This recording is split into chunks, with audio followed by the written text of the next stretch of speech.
एक 12 साल की लड़की नुपुर, जिसकी माँ पल्लवी उसके बचपन में उसे छोड़ गई। बीमारी के चलते उसका स्वर्गवास हो गया था।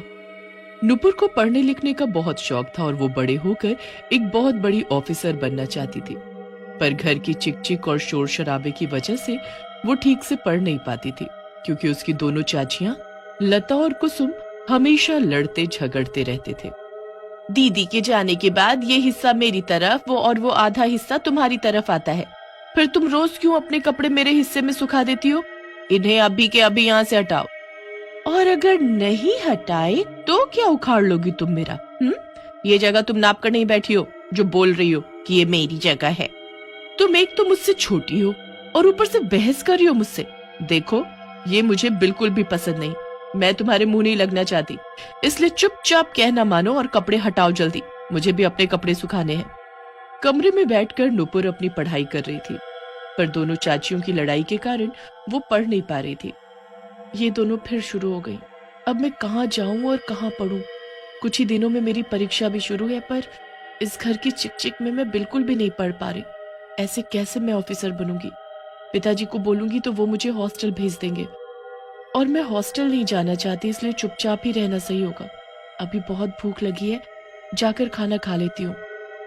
नुपुर खाना खा ही रही होती है कि कुसुम वहां आ जाती है और उसे डांटने लगती है। इससे तो मैं भूल ही गई, तीसरी ये भी तो इस घर में बैठी है, हिस्से वाली, इस घर की तीसरी हकदार। इसकी माँ मरने से पहले बोल गई थी कि जब तक ये कुछ नहीं बन जाती और अपने पैरों पर खड़ी नहीं हो जाती, तब तक इस घर का कोई बंटवारा ना हो, क्योंकि ये पूरा का पूरा घर वो इस नुपुर के नाम जो कर गई है।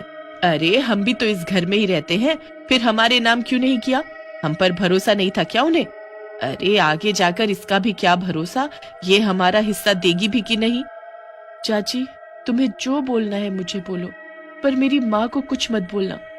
और तुम दोनों ये जो चिक चिक करते हो रोज रोज, उसकी वजह से मैं अच्छे से पढ़ नहीं पाती। मत किया करो ये सब। तभी कुसुम नुपुर को एक जोर से थप्पड़ मारती है। नुपुर थप्पड़ खाते ही नीचे गिर जाती है और रोने लगती है। तुम इतनी छोटी होकर मुझसे बहस करोगी? क्या तुम भूल गई कि जो तुम ये खाना खा रही हो वो मैंने बनाया है? और रही इस घर की बात, देखना एक दिन ये पूरा का पूरा घर मेरा होगा। तभी दरवाजे पर खटखट की आवाज आती है।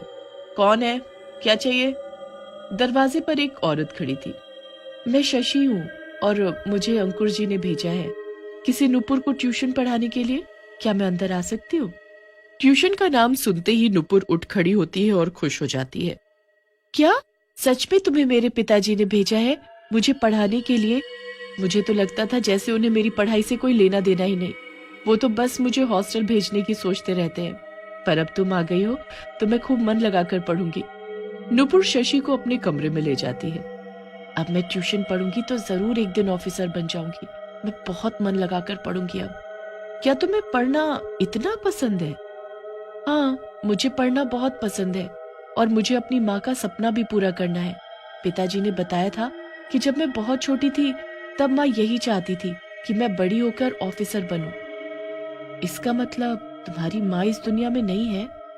तभी नुपुर रोने लगती है। उसे रोता देख शशि उसे अपने सीने से लगा लेती है। चुप कराने के बाद शशि नुपुर को पढ़ाने लगती है। नुपुर भी बहुत ध्यान लगाकर पढ़ती है। पढ़ते पढ़ते उसे काफी समय बीत जाता है। अंधेरा होने वाला है। मुझे चलना चाहिए अब। मैं कल फिर आऊंगी तुम्हें इसी समय ट्यूशन पढ़ाने। तैयार रहना। नुपुर अपनी ट्यूशन टीचर को खुशी खुशी बाय करती है। एक सुनसान रास्ते पर पहुंचते ही शशि एक चुड़ैल में बदल जाती है। तुम एक दिन जरूर ऑफिसर बनोगी, क्योंकि अब मैं आ गई हूँ तुम्हारी मदद करने। तुम्हारी माँ, ट्यूशन के बहाने मैं तुमसे रोज मिल भी लूंगी और तुम्हें पढ़ा भी पाऊंगी। देखना तुम्हारा ध्यान फिर नहीं भटकेगा।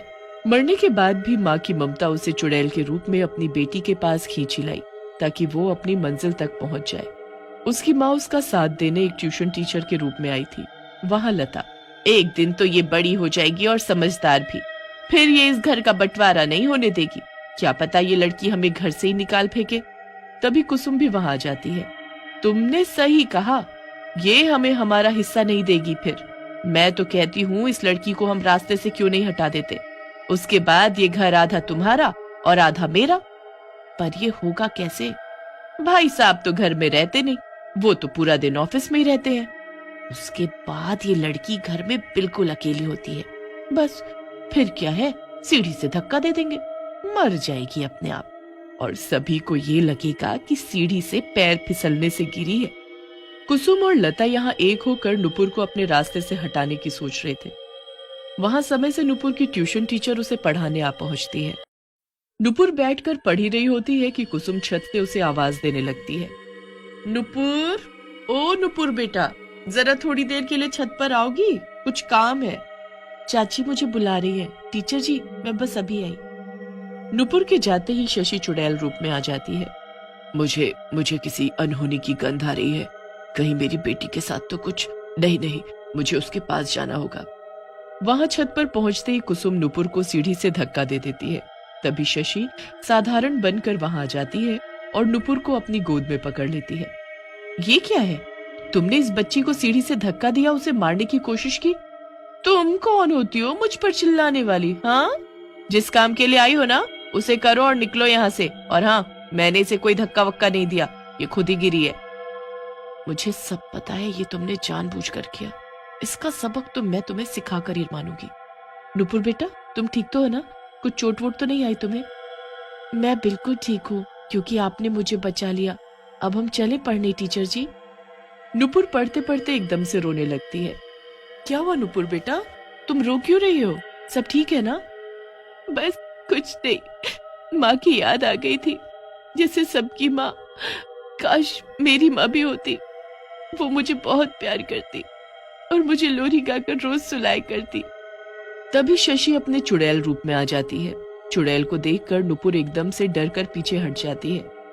मुझसे डरने की कोई जरूरत नहीं, मैं तुम्हें कुछ नहीं करूंगी। तुम्हें अपनी माँ से मिलने की इच्छा थी ना, इसलिए देखो, तुम्हारी माँ तुमसे मिलने आ गई।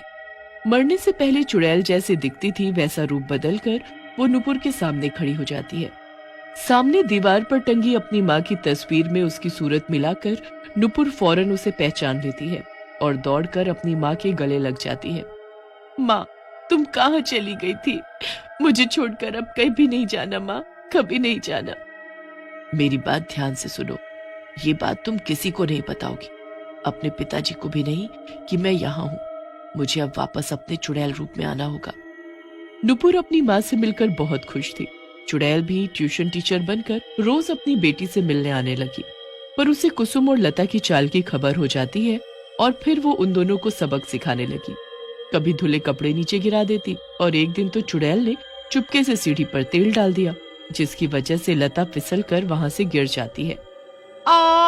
मर गई, मेरी कमर टूट गई, हाय। अरे कुसुम, जरा आकर मेरी मदद करो, मुझे उठाओ यहाँ से। अरे रे, ये क्या हुआ? सीढ़ी से कैसे गिरी तुम? जरा ध्यान से चलना चाहिए ना।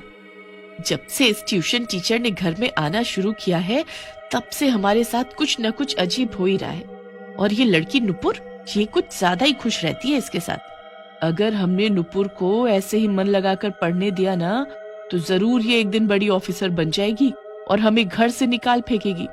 इसका कुछ तो करना होगा जल्द से जल्द। दोनों चुपके से नुपुर के कमरे में झांक कर देखते हैं तो हैरान हो जाते हैं, क्योंकि नुपुर चुड़ैल के साथ बैठकर पढ़ रही थी और उससे हंस हंस कर बातें कर रही थी। कुसुम अंकुर को फोन पर सब बता देती है।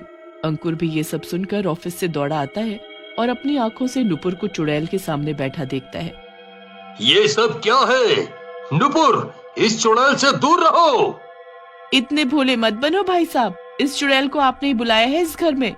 अंकुर ने मुझे नहीं भेजा था, मैं खुद आई इस घर में। नुपुर को जब तुम दोनों जान से मारने की सोच रहे थे और तुम दोनों ने खूब कोशिश भी की थी, तब मुझे आना ही पड़ा नुपुर को तुम दोनों से बचाने के लिए। अगर तुम दोनों ने मेरी बच्ची को हाथ भी लगाया तो हाथ तोड़ दूंगी मैं तुम्हारे। तुम्हारी बच्ची? तुम कौन हो? बताओ मुझे। मैं तुम्हारी पत्नी और नुपुर की माँ पल्लवी हूँ। बेटी का दुख देखकर मुझसे रहा नहीं गया, इसलिए मुझे इस रूप में यहाँ आना पड़ा। चुड़ैल की सच्चाई जानकर कुसुम और लता को अपनी गलती पर बहुत पछतावा होता है और वो सबसे माफी मांगती हैं। दीदी, अब आपको नुपुर की चिंता करने की जरूरत नहीं, क्योंकि अब हम दोनों मिलकर नुपुर को बहुत प्यार देंगे और उसका सपना पूरा होने में उसकी मदद करेंगे। अब हमें जायदाद का कोई लालच नहीं, चुड़ैल को अब तसल्ली हो जाती है कि उसकी बेटी को अब कोई खतरा नहीं, इसलिए अब वो सबको अलविदा करके गायब हो जाती है।